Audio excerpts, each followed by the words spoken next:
Coming straight from the cockpit, it's another episode of Lunatic Fringe with the fucking pilot.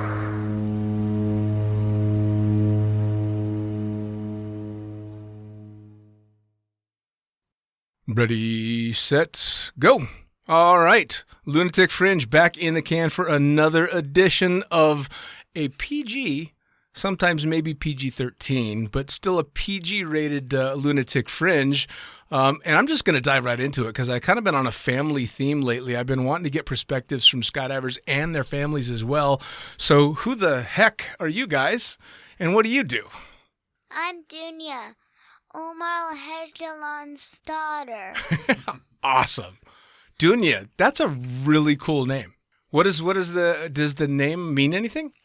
Yes, in Arabic it means a world. In English it doesn't mean anything. Basically. Yeah, because we're not that creative when it comes to names. All right, who's everybody else? I'm Cheri. I'm Dunia's mama.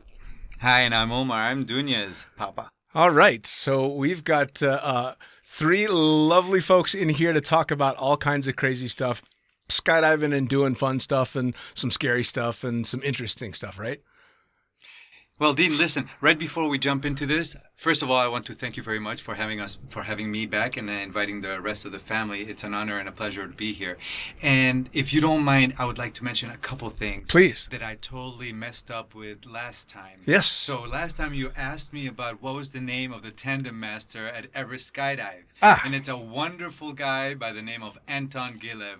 And my hat's out to you, buddy. Shout out to you, Anton. I'm so sorry. Please accept my apology for forgetting your name. I'm getting old, I'm getting senile, and I'm forgetting things, I guess. And the second thing is the second one. Again, shout out to my good friend Jack Jeffries. And my apologies, Jack. I did not mention you when I was talking about the original 4 airspeed members. Dan BC, Mark Kirkby, Kurt Werner, and of course the one and only Jack Jeffries. Nice. So, Jack Jeffries, please. I'm so sorry. Please accept my apology. Well, hey, we're not getting any younger, right? So this stuff starts to slip after a while. Yeah, you do, man. I've got way too many files in here. Right? And accessing all of them, it's not always easy. I mean, when you know as many skydivers as you have jumps, that's a lot of people. That's a lot of people. That's a lot of people to That's for juggle sure. around. You So. know about that. All right, so we're going to go all over the place on this. We're just going to talk about a bunch of cool stuff. But first off, Dunia, you are fantastic on a wake surfboard.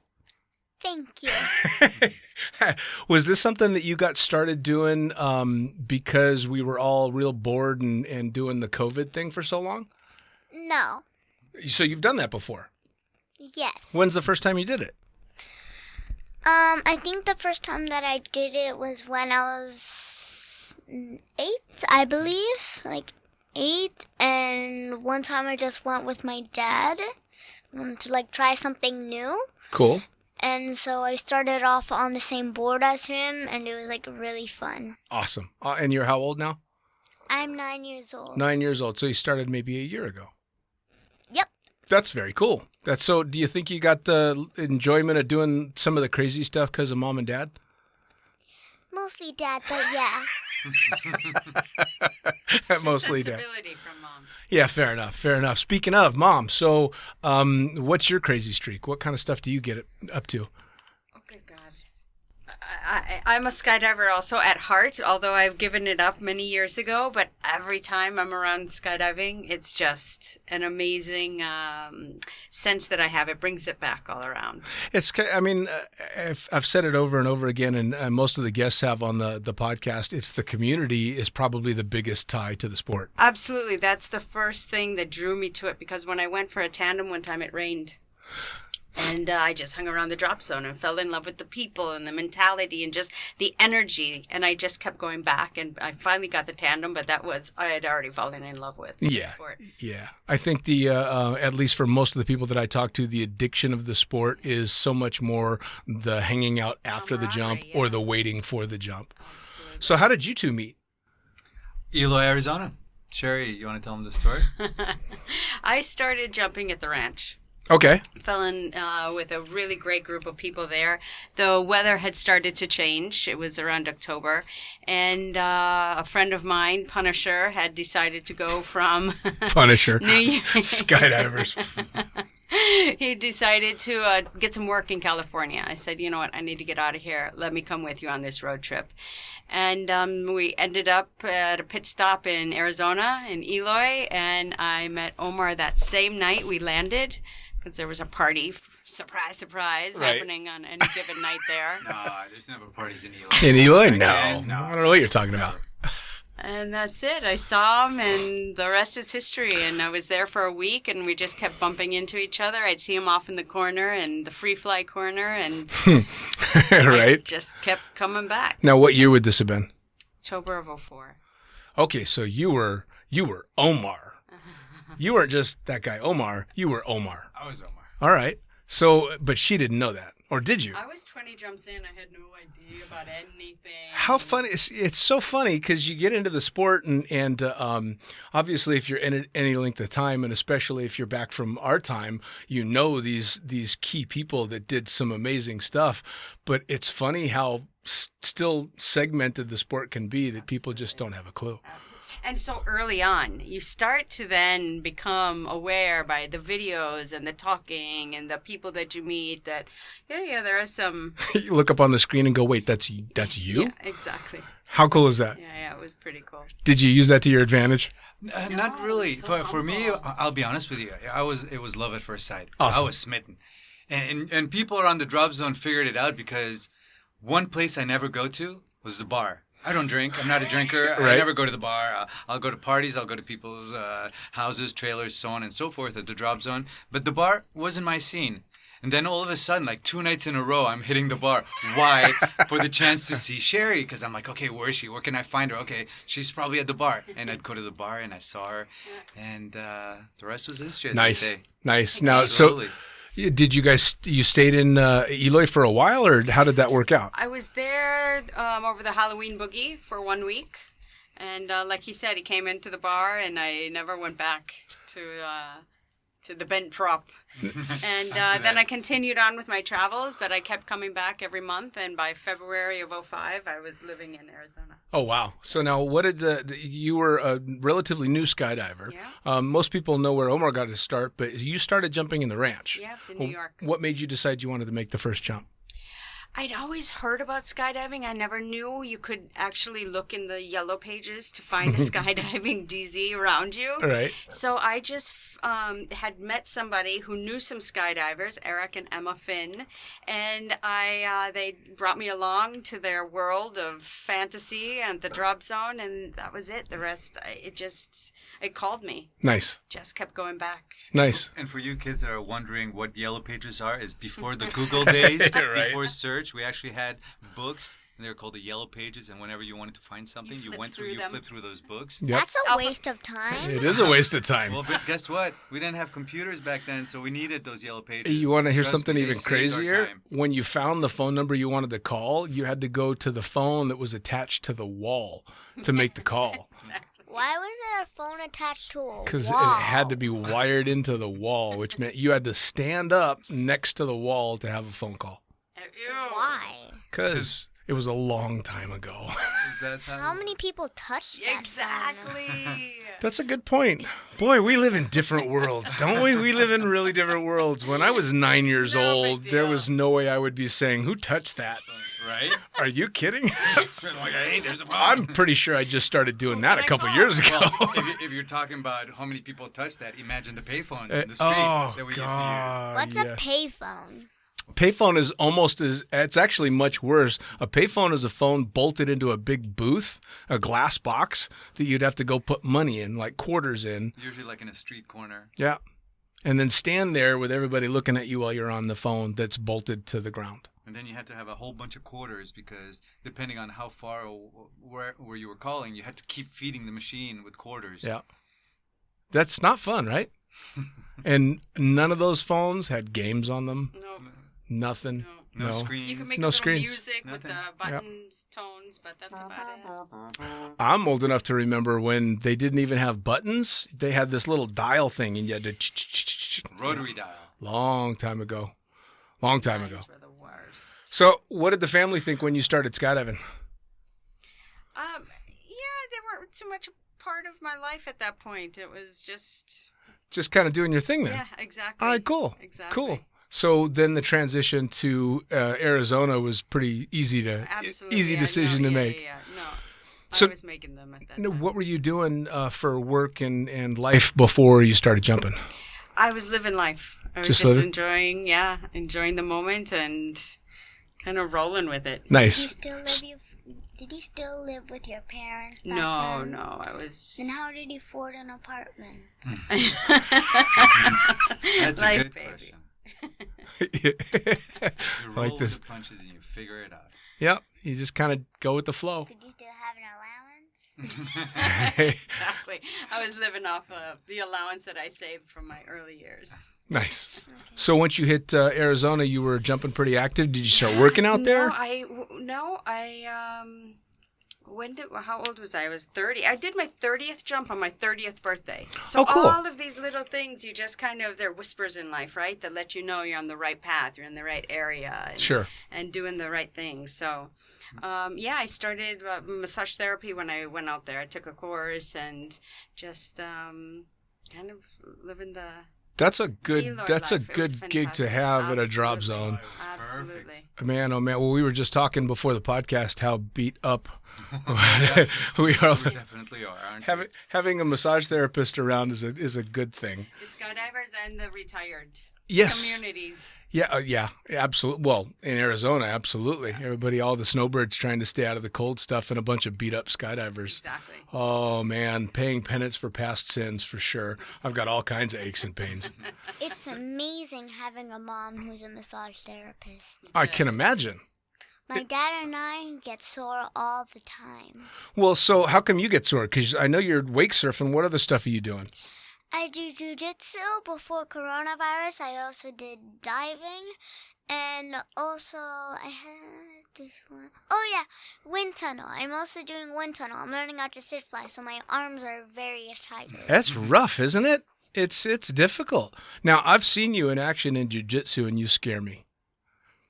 Okay. You know it too. I was working with your dad and the coach either yesterday or the day before, and the coach pointed to you and said she could choke you out. I probably could. I'm guessing you could. There's no doubt. If you're anything like your dad, who just kind of beat me pretty hard yesterday, I'm pretty sure. So what got you into jiu-jitsu? Well, so this is quite a long story. So We got time. I have this one cousin. He's around the same age as me, like a month younger or so. His name is Khalid, and he is obsessed with WWE. And so every time we were together, he would drag me into his WWE fights, WWE videos, WWE everything. And then one day when I was at school and here, my dad just after school, I was in his car and he's like, "You know how you love WWE?" I'm like, "Yeah." And then he says, "Well, you're going to do something kind of like that." I'm like, "Cool!" Nice. So And- he dragged you off to the studio to go do jiu-jitsu? I'm not done. Oh, no, keep going. I like it. And so actually, I was like a year too young to start. I was a year too young to start. I don't remember people saying that, but my parents told me this. So I was a year too young, and then my parents were like, "Oh, just give her one chance. one class. If it's fine with you guys, she'll stay. If it's not, we'll Cool. come a year later." Cool. And then the first thing that a coach told me to do was push this girl down. Push this girl down. I don't wanna push this girl down. Why? That's mean. Why? Turned And out to be a lot of fun, didn't then it? I just ended up giving her a little nudge on Yeah. the shoulder, Well, I've seen you rolling now, and you're not giving little nudges anymore. You just need a little Sure not. Yeah. You're definitely not having to be told to push someone down. I've watched you. Yep. Well, let me tell you, Dean. I have this philosophy about parenting, and it's very simple. It's open as many doors as possible for your children, but let them decide which ones to walk through. Sure. And so I've tried, and with Cheri, we've tried to basically open as many doors in different activities and see which ones she likes. Sure. And so I was having lunch with a friend of mine, and I'm like, you know what? My daughter, she's now of a certain age, and I'm thinking that it's good for her to have some sort of self-defense. What do you think would be better? Karate, kung fu, this, that, and the other. They're like, you know what? Jiu-jitsu. And I'm like, why jiu-jitsu? And they explained the simple fact that, you can learn how to kick and punch, but 9 out of 10 times someone's going to put you in a bear hug or put you on the ground. And what good is learning how to punch and kick going to do? Sure. And so jiu-jitsu came along, and it's such a wonderful, gentle art to a certain extent because you're never kicking, you're never punching, you're never giving a knee or an elbow, but you're putting Actually, you can put a knee, and it's called knee on belly. So you can put a knee. Okay, but you're not hitting them hard with a knee. Just saying. And you just basically tell the person, okay, listen, stop, or I'm going to have to submit you. Stop, or I'm going to have to choke you out. So it's a defensive martial art. Sure. And so we started her on it, and she loved it. And she's been doing quite a few competitions and doing really well. She's actually gone in competitions in Ireland and Italy and Abu Dhabi. Nice. I just I watched a video last night, as a matter of fact. It just randomly came up, and it was a 70-year-old guy walking through a parking lot that got mugged, but he was a jiu-jitsu practitioner, and he choked the guy out and got up and walked away. Isn't that brilliant? Pretty amazing. Brilliant. Now, how did you get started in it? Well, I was dropping Dunia off every time, and instead, while I was there and I was watching, and I'm like, okay, that's pretty cool. I'd have a coffee or what have you. And then I'm like, this is stupid. Why am I just here just watching? Let me get into it. Let me start doing something. And so a few months later, I got into it. Nice. Well, I definitely got to take hats off to you for getting me to try it. I was always resistant because of my shoulders. I've got, 25-year-old skydiving shoulders, and they've definitely taken their lumps. But I like that it's a sport in which as soon as you're not comfortable, a little tap makes it all stop. That's it. So if you get hurt, chances are it's because you were letting that ego do the fighting for you. Right? And luckily, my ego is starting to fade. And boy, isn't it incredible how many calories you burn? I mean, how gassed you can get so quickly. Oh, yeah. Well, it's unreal. We were talking about that yesterday because that's the first time I had a chance to roll with you and one other guy. And my goodness, I mean, I swim for 60, 90 minutes straight, and I get out still pretty fresh. But after not even 5 minutes, I was maxed out. I was completely gassed. It's incredible. It was great. It's incredible when you tighten every single muscle in your body, how tired you can get Yes. in 5 minutes. Yes, especially when you're laying in bed at 2 o'clock in the morning feeling every single muscle that you tightened up. Man, I can feel it a lot. Welcome to the club. Right? Well, it's cool that you open those kind of doors for her. I think being able to give them all the options and the word no unless it's really needed has always been kind of a bad word to me. That's an experience that you need to get. Like my daughter, the same thing. If she had wanted to jump when she was younger, I would have allowed. I took her to the wind tunnel, and she didn't want to fly in the wind tunnel because a cute boy was watching it and embarrassed her. And I was just fine with that. My big thing, the running joke always was if my daughter wanted to skydive, I would absolutely let her as long as it didn't have to be on a drop zone. Because boys and girls are kind of weird on drop zones sometimes. And as a dad, you get nervous for your daughter. So I was a little nervous for my daughter. But now she's old enough to take care of herself. And she's been on a couple of jumps. So it's kind of cool. And then you fly in the wind tunnel. Yeah. And you like flying in the wind tunnel. Yeah. You going to be a skydiver? If it fits in my schedule. Well, let me tell you a quick little story. Please. Little anecdote. About 4 years ago, Dunia started, Dad, I want to go skydive. I'm like, honey, you can't skydive in the States till you're 18. Dad, I want to go skydive. I'm like, honey, maybe in Europe. By the time in Europe, they're 15, so you got to wait till you're 15. And she kept persisting. And, I wanted to fulfill her dream, but I didn't want her to skydive for me. I didn't want her to do a tandem because, I'm the skydiver and she feels that I wanted her to do it only if she really wanted to. Sure. So make a long story short, I waited for 2 years, and for 2 years she kept pushing, Dad, I want to go, Dad. And I knew that in the summertime, actually in October, we were going to go to Corsica. I had a gig working at a boogie over there. And so she's like 2 months before the boogie, actually it was 4 months before the boogie. She's like, Dad, I want to skydive. I'm like, honey, I told you, you can't. You have to wait. That same night, I went to the rigging loft. I talked to the rigger. I'm like, do you have any old harnesses that I can get, any Sigma harnesses? And he's like, yep, well, one is pretty good shape. I bought it from him. I sent it to my friend in France. He went and started, I got measurements of her. He started altering it to fit her. And then she kept asking me, and I'm like, honey, no. And then we get to Corsica. And that first day we arrived there, I whip out the harness and I show it to her, and she starts bawling. That's not quite what I remember. Okay, what do you remember? Tell me what you remember. That's probably more interesting. The day before we leave, Yes. I ask again, Dad, I want to go skydiving. And then he's like, no. He doesn't say no like he used to, which was a different answer, and I wasn't expecting that. And he was like, during all this time that you were asking me, I was setting up this whole thing just so that he could just so that one of my friends could like measure it for me. Yeah. And so it's like the day before we left, and that's when I started crying. Okay, so I let you in on the secret before Corsica? Yes. Okay. Well, we all have our perceptions and see Sure. things so Sure. in that way. You see it that way, I see it different, but that's irrelevant. At the end of the day, she ended up doing 2 tandems at the age of 7. Awesome. The big rig reveal, though, was the harness reveal. Now, Mom, how did you feel about that?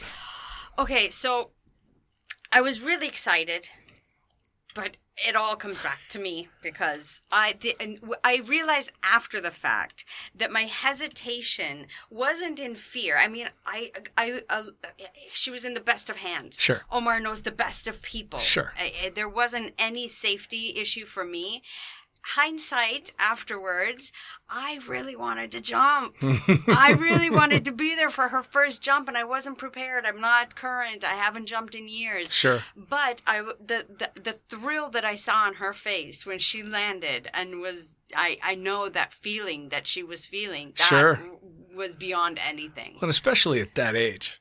At that age. I mean... Well, and then you start to wonder, honestly, like, I remember hearing about a 6-year-old jumping, and I'm like, that's way too young. Like, what were they thinking? Right. And so then, here's, how old were you? 7, 8? 7. Here's my daughter, fully capable, fully wanting it, and you start to understand, okay, I mean, the ones that can jump and can handle it and are capable to understand what they're doing and not just jumping out of a plane, not really fully aware of what they're doing. Sure. No, she was completely there and present. So see, it's so funny that you wanted to jump with her. When my daughter did her first jump, I was absolutely terrified at the idea of jumping with her. I wanted nothing to do with that skydive. I put her with the best instructors. I made sure she got the tall, handsome Italian guy and a great camera flyer that I knew was going to take really good care of her. And then I stayed in the plane and stayed out of her good time because I would have been a mess. In free fall, I just wouldn't have been having fun. I would have been worried. I would have been watching every move the instructor made instead of just letting her have fun. And for you to not, you wouldn't have had fun No, either. I wouldn't have had any fun, and then she would have just had Dad zooming around there, and I'm like, and the energy of you, like... Yeah, exactly. And I wanted her to have this fun time where she'd get to kind of flirt with the cute tandem instructor, the whole experience, I wanted her to have all of that, and so I wanted to stay away from that, and I gave her that as well. And luckily, the really young jumping never came up. She wasn't interested for me, so I didn't have to make that decision. When I was living in New Zealand, they don't have an age limit, and we had a family come out that had 3 kids. The youngest, I believe, was 7. And then a boy was 7, and then a sister was, I want to say 9, and then an 11-year-old brother. The 7-year-old goes first, and it's clear this kid would rather just be sitting in the dirt playing with Hot Wheels. He had no interest whatsoever, didn't say anything, didn't do anything, but the dad was insistent. And I took the smallest, youngest person I've ever taken in a standard harness. And so I'm pull-up cords tied everywhere, and I'm a nervous wreck. And I throw the drogue, and my arms are wrapped around the kid for the entire skydive, you know. Luckily, there was no video. So I just hung on. And it worked out, of course, perfectly, and I landed him. And he, again, he might as well have just been in the dirt. I don't think he noticed what happened. But the girl was a basket case, and her dad insisted that she go. And I'm under canopy going, What a nightmare. Here's some permanent damage. This girl's going to be terrified of flying her entire life. And so I think it's amazing that you guys, A, decided to let her jump, and B, made her ask so many times and waited so long because you knew by then this is something I want to do, which is cool. Exactly. So what made you decide you wanted to jump so bad? Is it because Dad jumped and you just kind of knew it looked fun? I think it just, I don't know, maybe unconsciously, like I really want to do what my dad does, and also I watched a lot of TV and I wanted to know what it would be like to fly. Cool. Now, how much do you know about your dad and his skydiving? You know he does a lot of jumping, right? Yeah. And he's got some cool friends and stuff like that. Yeah. Yeah. So you know how I know your dad? Jumping. From jumping, yeah. But when I started skydiving in 1996, like a long, long time ago, I was learning how to skydive watching videos of your dad doing stuff that was unbelievable. Unbelievable. And I'm sure you've seen all the videos now. Just incredible stuff. He was the one everybody was trying to copy. Him and just a very few guys were out there doing such amazing stuff that everybody had hero worship. And then I meet him, and he's just this cool guy. So you're lucky. I have a question. Like, you from watching all those, you watched the videos, right? Yeah, I watched all kinds of videos. What were you expecting him to, be like Well, if you finally met him? There were a few people in the sport, and I'll keep names to myself, that were around the same time, and your dad knows some of these guys very well, that were incredible in the sky, but when they got on the ground, they thought they were just as incredible on the ground as they were in the air. And you know that type, right? Yeah. It's just not nice, and you have hero worship, and you really respect somebody for what they do, and you meet them, and they just can't be bothered with you because you can't do what they can do. Yeah. Well, that's not your dad, but that was a couple of the people that were in those circles. Now, here's the happy ending to it. Those people that I'm thinking of have turned out to be amazing people. That's good. Yeah, they grew up and they kind of got over the ego that they had going on and realized that just because they're really good in the sky doesn't mean they're better than everybody else. Maturity. Yeah, a little bit of maturity there, absolutely. And they turned out to be incredible people as well, and a couple of them I called friends as well. But it's a nice twist when that happens, but it's also nice when it's not that way. So how was it for you? Because, again, since we're talking about those days, when you were running in those circles, again, without names, you know who the people that I'm talking about. Did that rub you the wrong way when you'd see stuff like that? Yes and no. Yes, it rubbed me the wrong way because I hate it. Sure. It's just so counterintuitive to what I am. But by the same token, people are what they are. You can't Sure. change people. You just have to accept them the way they are. Which, with some people that shall remain nameless, it was tough. It was tough because I too had hero worship. Sure. For those people, and I did look up to them, and it was like, wow, seriously? It's a bummer, right? It is a total bummer. It's a bummer. Yeah. And again, I'm very happy to say that I saw a lot of changes in all the years, and you're going to see it. And I think now, especially for jumpers from our generation, the ego kind of has to take a back seat because there are so many incredible flyers now. And the things that they're doing are so out of control and beyond belief between the skydiving and tunnel flying and base jumping and terrain flying and all this stuff. Absolutely. I'm a dinosaur now, okay? Right? You give me accolades, you say nice things about me, but at the end of the day, I'm a dinosaur. I see what these people are doing, and it's like, right. Give me a break. You're talking right now, and dinosaurs are extinct. So, All right, he's getting towards dinosaur status. We all are. We all are. It's, but it's kind of cool though. I found, and I don't know how you feel about it, but I kind of like getting to this point in my career where I know enough to know how to stay safe and do it right, and pass on that knowledge to people that want it. But it's kind of nice to look back and go, oh, I'm not the best at any of these disciplines. I'm not the best skydiver or jump pilot. I just do my best.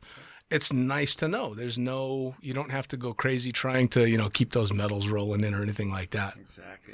And that had to be, well, I don't know if we got into it back when you were in those competition days. Was there pressure on you to keep competing and keep driving hard on that kind of stuff? Or was it just innovation? Really. No, it was just innovation. We were into and we're all about innovation.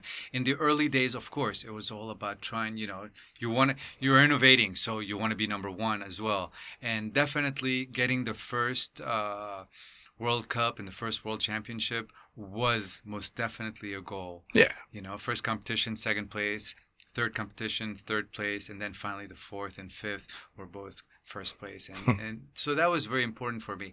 But then after that, that was it. I was happy. I wasn't all about having to come. Yes, USPA and so on wanted, and they were kind of leaning towards wanting more medals, obviously. Sure. But at the end of the day, I was just happy competing and going, and especially when I teamed up with Greg Gasson. It was all about fun. It was all about art. And sure. Creating beauty and creating fun times and amazing jumps and incredible visuals. To this day, Greg will tell you, in his eyes and in mine as well, the best jump that we ever did in competition, where we showcased our abilities the best, was probably one of the worst scoring jumps from the judges. Isn't that funny? But it was okay. We didn't care. Yeah. We saw the scores. We're like, yeah, so what? We know what we did, and we loved it, and we were happy. And that's the coolest part about it. That's the coolest part about it. So now, how you've been watching this guy jumping forever. You were watching the Rockstar days and watching him transition to bouncing all over the world and doing cool stuff all over the place. Do you get that itch to jump again? I do. And then the reality sets in that skydiving served its purpose for me. It was the right time, the right place. It led me to this amazing life that I have now. And I was such a nervous jumper anyway. I mean, honestly, the whole plane ride up was a nightmare. And then you jump and you're, oh, yeah, that's what this is about. But I'm okay. I'm a skydiver at heart, like sure. I said. But no, I did that. And I'm so happy that it introduced me to the life. Sure. I was a nervous jumper for a long, long time as well. And I started working in the sport so early that I had to mix being a nervous wreck with doing the job as well. And you do it anyway. Oh, yeah. Yeah. You push through. And I learned a lot of valuable lessons about myself and about other people when you put yourself in a position where you got to do this, and you're jumping out of an airplane. Oh, yeah. I mean, that's nuts. That's beyond. I got my tandem rating of fighting tooth and nail not to get it. Did not want it, hated it for the first 100 jumps. And for the first 100 jumps, I guarantee I was more nervous than my students. Yeah. On every single one of them. There's so much more responsibility. Oh, yeah. Well, and you feel like such a fraud when you're the guy that's got the rig on your back taking care of somebody going, I'm clearly freaking out more than this guy is, and you feel like a fraud. People ask me, are you a tandem instructor? No, I'm just trying to get myself down safe yep. and sound. Thank you very much. I have no desire to take that extra step. Yeah, well, and the whole being a tandem instructor, the whole saying fake it till you make it's not a great way to go. And I had the ability to do it, but, So now you said you might want to be a skydiver if it doesn't interfere with your schedule. So what else is going to be on that schedule?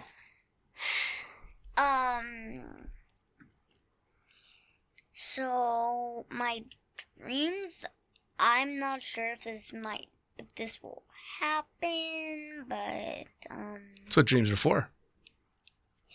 Yes. So hopefully lawyering. Lawyering. Becoming a lawyer. That's right. You were just telling me the other night that you're already scoping out universities to go to school at. Yeah. You're 9. Mm-hmm. You're 9 years old, Mm-hmm. and you're thinking about universities. Yeah. Wow. I wasn't thinking about universities the year I was supposed to go to university. What were you thinking about? I didn't. I didn't. I had a lot of creative jobs, and they all led me towards jumping out of airplanes. Okay. Yep. What else do you want to do? Acting. I like it. You've definitely got that kind of personality. You are not scared to say what's on your mind. I like that a lot. Thank you. Yep. Yep. I like that a lot. That microphone doesn't scare you even a little bit. No. And I have a question that is completely unrelated. Please shoot. What was the funniest thing you've ever witnessed? Ooh. All right. We're keeping this PG. You mean in skydiving or just ever? Ever. Oh, good. Well, let's stick to skydiving since we're talking mostly about skydiving. Okay. I've seen people fall asleep on tandems, pass out cold when you take a student. That's kind of funny when they wake up on the ground not knowing what's just happened. That always makes you kind of giggle a little bit. This one's only funny because I have kind of a horrible sense of humor, but I once watched a guy propose to a girl in the airplane and she said no and then jumped. Which I know is horrible, but it made me laugh. Ouch. Yeah. Well, I suppose the whole plane had the same mentality on that one. If you're not sure the answer to that question, You shouldn't have asked it. yeah, probably shouldn't get on your knee in a twin otter on your way to altitude. Now, the scary part was that guy also had to go jump as well. So, And that whole can you imagine? Can you imagine? Yeah. So those were pretty funny. I watched a really, really big, strong guy and his little itty bitty girlfriend go up to make a skydive, and he chickened out. He couldn't jump, and she did. That was pretty funny. Yeah. Yeah, that was pretty funny. Guys get scared easier than girls a lot of the time, I think. Yeah. Also in movies, it's like most of like the big buff guys that are like the most sensitive. like if you see a big buff guy, you would think that he was going to be angry and like won't care Aggressive. what you say. Yeah. No, sometimes they're like that, but I think you're right. It's the big guys Mostly that in always... the movies. No, so it happens a lot in real life too. When I used to do tandems in Las Vegas, we'd get big buff guys would come out to jump all the time, and they would pretend to be really tough until they got on the airplane, and then they'd get really scared. I took this guy named Randy, and I remember his name for a reason. Randy was a really, really big guy. He came out in a little muscle T-shirt and baseball cap and glasses that made him look mean, and he came with his wife and his buddy, and they surprised him with a skydive. And he was trying to be real tough, and I wish I didn't have to go with somebody else and all that stuff until we got on the airplane, and then he just turned into a big pile of bubble gum. He was just goo, and he begged me to get him to go out of the airplane. He's like, you can't not let me jump because my wife will just, they'll never let me, I'll never live it down. So I got him to jump, and he ended up having such a good time that when we landed, I disconnected him on the ground, and he forgot that his wife and his buddy were there, and he turned around and he jumped on me, knocked me to the ground, and kissed me on the mouth before he ran to his wife. That's actually when I decided I liked being a tandem instructor, not because a guy kissed me, because I watched this big emotion. Oh yeah, I watched that big muscly guy just for 1 minute forget he's supposed to be that tough guy, and he got to be himself, probably for the first time in his adult life. And I watched him running away to his wife, whose jaw was on the floor, going, "All right, that's kind of cool.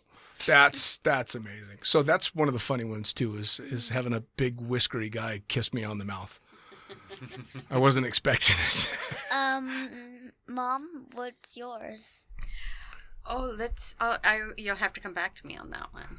All right, Pop, what do you got? I got a funny story of something that happened to me. It's kind of an embarrassing and funny story all in one. I like it. So we had just flown in to Cairo to do the jumps over the pyramids. Incredible venue, incredible place. Getting to jump over one of the wonderful wonders of the world. Sure. Amazing. So we're at the hotel room. We're getting ready to go to sleep. I set my alarm clock because I had to wake up pretty early. And we all go to sleep, the three of us, Cheri, Dunia, and myself. Alarm goes off. I switch it off. I get up, try to be quiet, go to the bathroom, and jump in the shower. About 2 minutes into the shower, I wake up. I'm wondering, what is he doing? It's 3 o'clock in the morning. He's in the shower. What is he doing? Is he okay? And then I start to worry. So I go into the bathroom, babe. What are you doing? So actually, she comes screaming into that. What are you doing? Babe, and I'm like, what are you doing? And I'm like, I'm getting ready to go jump. She goes, it's 3 o'clock in the morning. I'm like, no, it's not. I set the alarm clock for 6. It rang. I switched it up. She goes, I don't know what you're doing, but it's 3 o'clock in the morning. I'm like, are you kidding me? And I went and I looked, and it was 3 o'clock in the morning. Yep. So somehow I must have dreamt. The alarm clock went off. And a dream within a dream, if you want, or sleepwalking or what have you. I just got up, I went and started taking the shower. You were ready to jump the pyramids. I was excited and I was ready to go. I mean, talk about what a dope. I'm telling you. Bed all wet. Yeah, fair enough. Now, speaking of, since we got on that subject, how did the pyramids start? Had the jumping the pyramids? Because I was lucky enough to accidentally go there on a flight back from Switzerland, and it's incredible. I can't fathom jumping there. It is the most incredible sensation. I mean, I've jumped in all 7 continents, North Pole, Antarctica, and I can tell you this ranks up there with all of them. Oh, it'd have to. Oh, Daddy? incredible. Yes, my. The North Pole isn't a continent. Oh, yeah, you're right. It's not a continent. I was just saying I've jumped to 7 continents, North Pole, and Antarctica. Antarctica is a continent. He's jumped some very cool spots. And it's incredible. I mean, the energy of that place. And we've all seen it from the ground. A lot of us have been lucky enough to see it from inside. We've all seen it on documentaries and National Geographic and so on. But to actually be able to exit a C-130 military transport at 15,000 feet, free fall while looking at these huge, incredible architecture that was built thousands and thousands of years ago, it's beyond comprehension. Yep. And I can talk for half an hour and I can use every adjective in the world and it doesn't even come close. It's like, when you first try to explain to someone what skydiving is all about. Sure. And you're like, look, there's no words. You just have to try it and then you tell me. Yep. It's the same. Well, I only got a small taste. I was lucky enough that when I was flying to Switzerland, the air traffic controller routed us right over the top of the Giza pyramids. And I think we were at about 10,000 feet. So you can see everything in the whole layout. And you can make out the Sphinx and the pyramids. How they were lined up perfectly. No, it's absolutely incredible. And so to be able to even just look down from there, but I can't imagine the unobstructed view, not looking through a scrubby twin-otter window. And not only that, so here you are flying, you're in free fall, you're looking at them, then you open your parachute, and you can swoop them because we're landing right in between the two. They laid out these carpets, and we're literally landing 100 meters from the pyramids. Yeah. It's just That's incredible. We're, hashtag blessed. Well, that's one of the cool things about, so you go to any places like that in the States that are historical monuments and you can't get within 50 feet of these things. Yep. But the pyramids or going to Petra in Jordan, these places you can still go right up and touch the stone that was carved. It's incredible. It's unreal. So what did you think of the pyramids? They were cool. I didn't get the chance to look at them from above, like my dad. But yeah, and actually, I just remember them now. So it was really hot outside, and my mom and I were waiting for my dad to land. So we went back into the bus to play a card game every once in a while. We look out the window. Is he coming? No. Continue. And then one time, look. He landed. You missed it? And not just that, but that one time, the one time that we missed it, he made an effort to land on the carpet. Oh, and you missed it for a card game. Oh, well. It was a good Uno And game. to miss the heat. It happens. Don't forget the heat. It happens. So now you've been at the base of those pyramids. How do you think they made those things?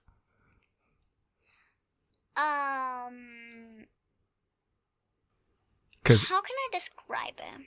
I've heard a whole bunch of different things. Yeah. Well, actually, So you might have heard that it was slaves that did it. It wasn't. It wasn't. Because all the people that died there got buried inside the pyramids. Huh. And if they were slaves, they wouldn't have gotten that luxury. And they used like inclines to make it easier for the bricks to slide down. Oh, cool. Stones. Yeah. Bricks down. I heard somewhere that they had a pretty good handle on how they thought they made it, but I must admit I didn't pay that much attention. You think aliens made it? No. So Unless you think Egyptians are aliens, then I no. like the whole alien idea. I think it's pretty cool. That aliens made it? Yeah, sounds great. I think that's a wonderful idea. I don't think it's true, but it would be really cool. It's a good story. It'd be a great story. That's like my worst nightmare. Aliens? No. If I were the Egyptians. That's Fair true. enough. Like, yeah. How dare Yeah, you? Took yeah. it away from us. Aliens! Yeah. Yeah, that would piss me off too if the aliens got to take Aliens! credit for it. Yeah, instead Yep. of all that. We spend like years or something building pyramids and then aliens. They get the credit for it. Bravo, aliens. Bravo. So now on all the travels, do you guys go on everything with him? I mean, he's jumped to all 7 continents and all these amazing places. How many of these have you guys gone to? We've been fortunate enough to tag along on some really cool. That's the beauty of Omar's arc of his career of skydiving is it's not so much quantity anymore. Now it's quality, right? He's taking it to the ends of the earth.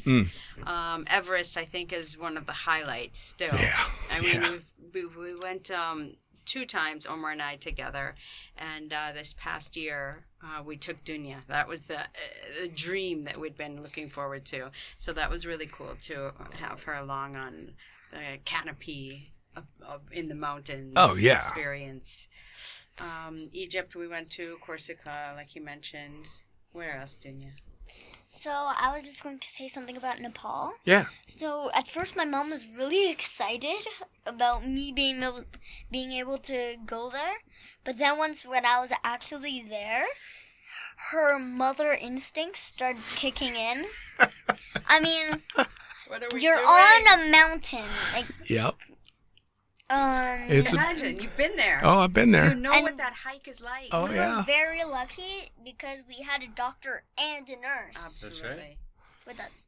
Were you just jogging up that mountain? How did you feel when you were Yeah, going? actually, I was literally jogging. So up you there would have with been one of the little doctor. kids that ran past me, making me go Absolutely. grumbling because I'm struggling. Imagine And also- up the Nancy steps. Oh man, And skipping. And I was there with Doc Ryan. how was it? How was it for you? Did you go to base camp? No, we didn't go to base camp. We went as far as the As Namche Namche? zone, yeah. That's Namche still above Sambuche. yeah. I mean, Namche is no joke. Just getting there I know, is right? something else. Absolutely. It really is. Yeah. Now, is getting to base camp something you'd like to do? Nah. I'm like the wind. I can go. I cannot go. It's whatever. I don't really have desires to do and go anywhere. Nice. Yeah. So now, how do you feel about some of the places he's jumping are untouched places? Jumping something like Crazy. Everest or and him making it happen. Like, Yeah. He has a dream. He has a goal. He wants to do something, and what he does to make that actually come to light is Sure. inspiring. It's really cool to see. now for jumps like Antarctica and stuff. There's a definite extra chunk of risk there. Does the worrying mom kick in? No, I'm not his mom, right? Sure. I'm his wife that just admires his desire to go do these things, and I will never ever stand in his way. I will always support his. Well, it wouldn't work between you. I mean, you guys have been together for a long time now. That would not happen if you were going to be the type that stood in his No, way. Why would I ever hold him back? I mean, this is how I met him, and I just want him to just succeed and continue on his path of greatness. But actually, I want to take it to the next step, which is to thank them. Because if it wasn't for them, I wouldn't have been able to do all the things that I do. Not only am I lucky enough to be able to come up with these dreams and then to realize my dreams, But then I have the support and the love of Cheri and Dunia that stand behind me. They know sometimes I'm going to be gone for a week, 2 weeks, a month. And yet you never hear anything but go. Awesome. Make it happen. Do it. We're behind you. We stand with you. You know, sometimes like the Antarctica jump. I mean, that was about 3 years of preparation. You know, just to get that done, to make the first jumps at Union Glacier. It had never been jumped before. That's so crazy. So, who was the crew that was on that with you? oh, I had a bunch of really nice people. You love doing this to me, don't you? You love, I do. asking me questions, and then I got to scratch. So I had a great crew. I had a guy called Mark Allen, who was with us. Carol Perry was also with us. You know Carol. I think so, yeah. And Libor from Czech Republic was with us. And from Tennessee, what's her name? Oh, God. No, you do this to me every time. It's okay. On the third podcast, you'll get him back. I'm so sorry. I promise I'll help. I'll bring up your name next time. Okay, come on, Omar. But as I was saying, absolutely. And I owe them a world of gratitude. Sure. For being so supportive and for letting me do this. And not really a trade-off, but I'm happy that I was able to pay it back in a way. Sure. Because it came to one day I was in Nepal, and I was thinking about, you know, how supportive they are and how great it is and everything. And for a few years, Cheri had been telling me, okay, I want to homeschool Dunia and I want to go around the world. And I'm like, no, not now. I want to homeschool Dunia, I want to go around the world. I'm like, no, not now. And I remember talking to her from Nepal and saying, you know what, honey? Yeah, let's do it. Awesome. And we did. And we basically packed all our stuff, set up a trip, and decided, here we go. And talked to her school, let her know what we were doing, and off we went. Wow. Well, I mean, what an opportunity. How many kids get to go around the world? What did you think of all that? Wow. You're 9, and I guarantee you've been places that I've not been yet. Probably. Yeah. Oh, I'm sure you have. So,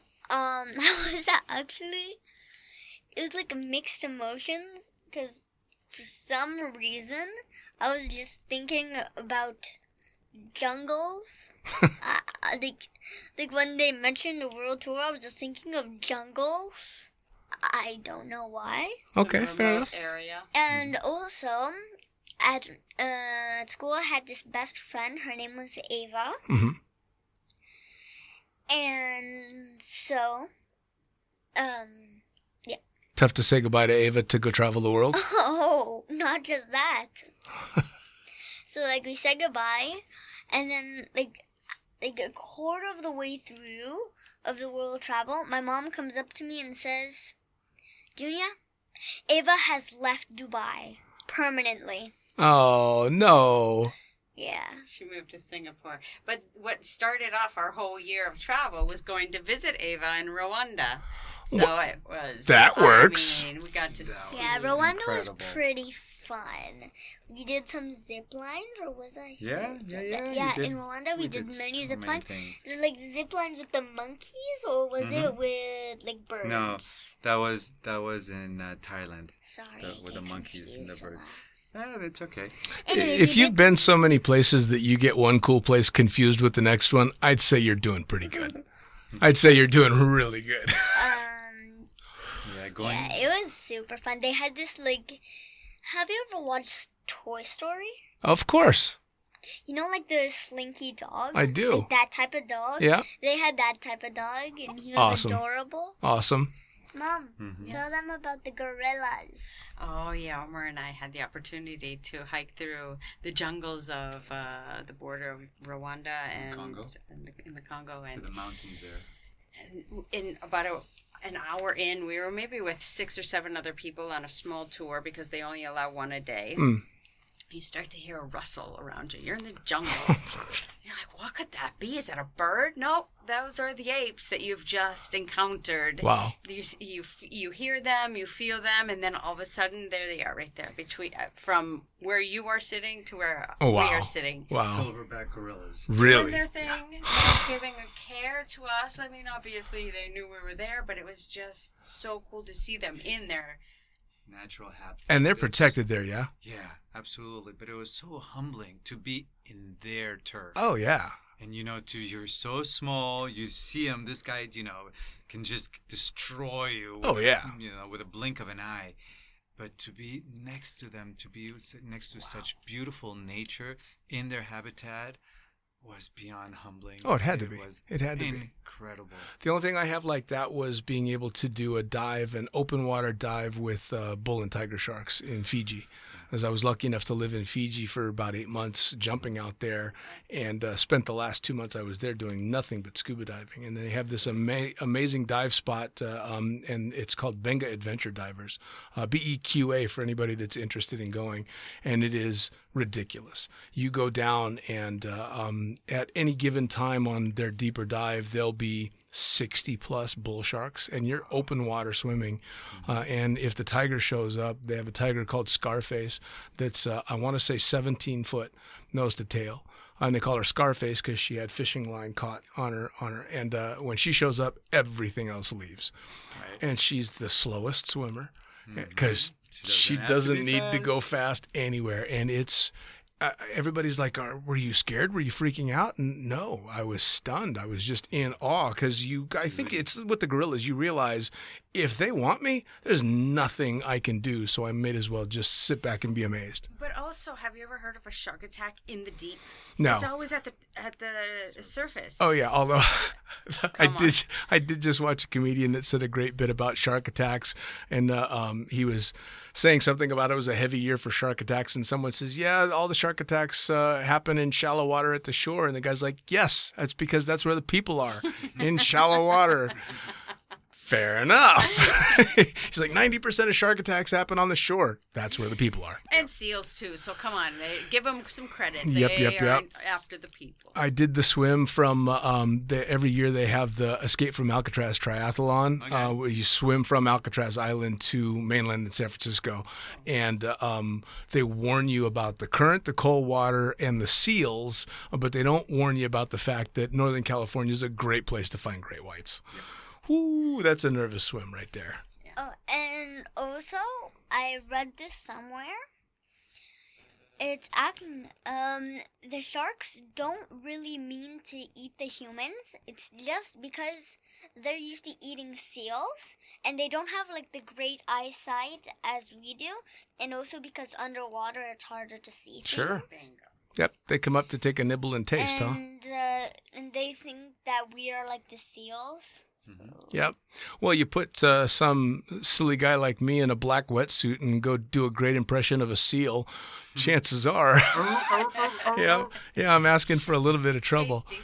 Yeah, they say that when shark attacks happen, it's usually mistaken identity. So the shark thinks you're something else. They'll come bite you and realize you're not what they expected and leave you alone. Unfortunately, if a great white comes up to, say hello and take a nibble, chances are that's half of you.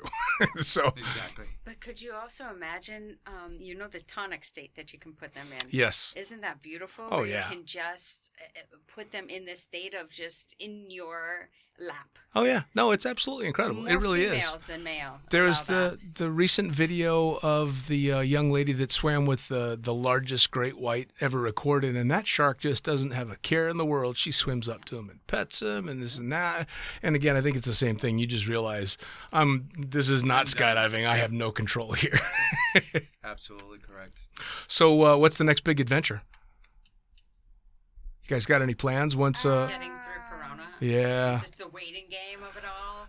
It is that as well. Well, you guys, more than a lot of people, have gotten real creative with keeping yourselves entertained, though, which has been really good. I see a bunch of Facebook posts where you're keeping yourselves and her interested. Oh, actually, I just remember this now. I think during Corona, my mom and I actually created a board game from a Motion Gate pamphlet.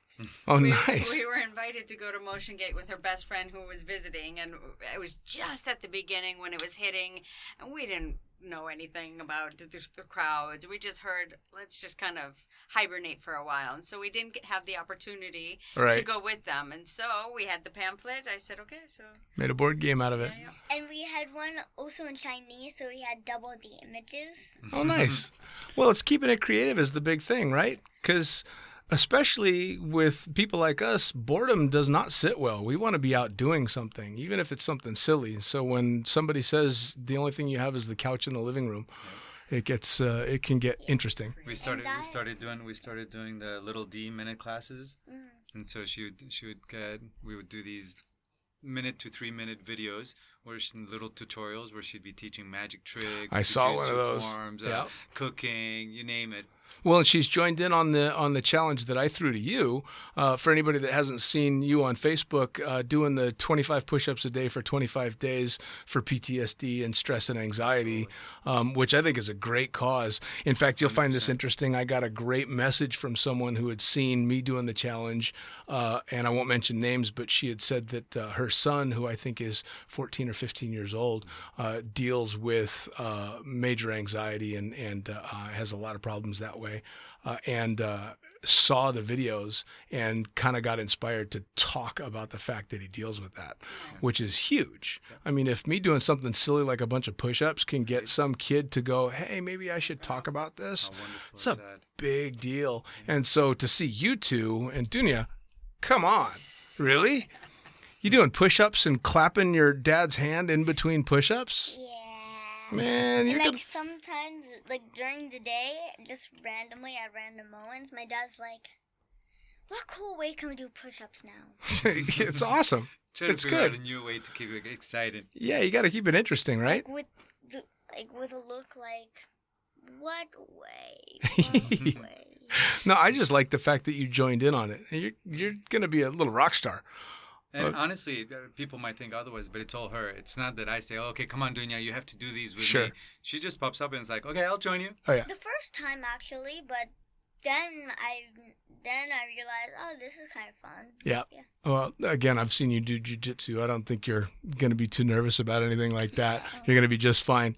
So as we start tapering off towards the end, I want to know, as a skydiver that's retired and still an active skydiver and a young daredevil, she says lawyer and talks about university and all that kind of stuff down the road. But what if she hits that ripe old age of, 15, 16, 17 years old and goes, you know something? I want to go fly nylon. That's it. This is my calling. What does that mean? If you want to just go be a skydiver. Is there part of you that's going to wince a little bit, or is it going to be choose your own path and love your life? Choose your own path and love them. Man, hats off to you guys. You know, for me, as long as she's healthy and happy, that's all I care about. You know, I'll tell you what, and I'm sure you'll both agree, the current condition, not just in the U.S., but all around the world, really, I think, is making people reevaluate what's important and what's happy, what happiness means. And it's so much more important than a fat bank account or a fancy car. Bringing it back to basics. Yeah, don't get me wrong. I like driving a nice car and I like living in a nice place, but I've had just as much, if not more fun, living in a 17-foot pop-up trailer, on the side of a drop zone. Yeah, so that's very cool. But there's a lot of parents, even skydiving parents, are like, yeah, I don't care if my kid decides to jump, but I wouldn't want them to adopt the lifestyle. But I don't think that I think the lifestyle is a lot more appealing, just in a good for your head kind of way. And also maybe it's part of her journey. It'll lead her to something great, as it has led most of us. And I have a really funny story. Please. Nothing to do with this. I just thought of it. Fire. I want to hear it. Is that fine? Yeah, I want to hear it. Perfect. This is a bonfire. So, you wake up one morning, and it's the day before my mom's birthday. Okay. Like, the day before my mom's birthday, normal morning, like, my dad and I are acting normal. Good morning, Mom. Okay. What are we having for breakfast? Okay. Can I have cereal instead? So giving her normal mom hard time. And then when we're in the car, she's like, honey, all I would like is just a simple happy birthday. That's all I want. Just a an happy acknowledgement. birthday. I give him the silent treatment all morning, waiting for this. All morning long. I've just been waiting for this happy birthday. It's like you don't even notice. And then I'm like, Mom, your birthday's tomorrow? No. Oh, that is Oh, I was pissed. awesome. I was just waiting. You're not going to forget My family doesn't love me. My husband's No not way. acknowledging. My daughter's not acknowledging. I've been She looking was so forward to excited this for about it. days. And she tells me that your birthday's tomorrow. So imagine the build up the next day was like, okay. Yeah. Well, listen, we got a couple more months left, so not this year, guys. That's funny. That's funny. See, my girlfriend announces a month before and then every day up to the previous week. I don't want to have to announce it. Oh, no, she does all of that and plans her own party because she's like, no one is more excited about my birthday than me, and I know that, so I'm going to take care of it. And I'm the complete opposite. What do you want for your birthday? What do you want to do? And I'm like, I just want to wake up. I just want to live another day. Yeah, Thank you very much. Yeah, I really, at this point, I'm kind of not counting numbers anymore. Not at all. Well, so as we taper things off, we're still kind of in COVID, but we're at least back to jumping a little bit and back to a slightly normal life. But what's the big thing you guys are looking forward to once this is all said and done? Family. Big party, Nice. probably. Nice. Travel and see family. Do you know Nice. what I'd probably do?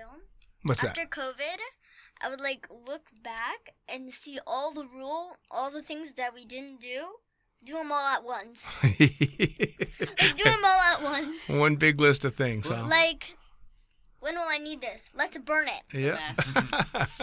When will I need these? Let's burn it. Yeah. Isn't it crazy how quickly overnight we had a new normal? Oh, yeah. Isn't it unbelievable? Oh, yeah. How we went from living what we used to think was a normal life to having this new social distancing, Oh, yeah. wear a mask, et cetera, et cetera, et cetera. You know, and I'll tell you what, I'm very happy to have seen and proud of most skydivers in the way that they were as responsible as they could be, especially getting back to jumping and using masks and full face helmets and all these things that they can do to protect themselves and those that they love. And my big thing too was the outcry that I saw online when they were unsure whether or not USPA was going to be pushing for nationals. And I saw a lot of people really upset. That there was even a thought that they were going to go through. And I was so proud of the USPA and so proud of all those people that voiced their opinions because the USPA scrapped it. And they had to. Absolutely. You know, I mean, even if there's the chance that only one or two people would catch that, it's too big a chance. It was a responsible thing Yeah, to do. and it was amazing to see because, I mean, let's face it, we live in a world where not necessarily the responsible things are done anymore. So it was so good to see because I'm sure you guys hopefully feel the same way. I always give skydivers a little bit more credit for being a little bit more open-minded and a little bit more adverse to uncontrollable risk and stuff like that. I give skydivers more credit than I give non-skydivers just because I know what we deal with our sport. And also because we're so in tune with ultimate consequences, you know, so it's a big deal. There's always going to be another boogie. There's always going to be another nationals. There's always going to be another season to jump as long as we're smart now. Yeah, and it's really, really good to see. I was really proud to see all of that as well.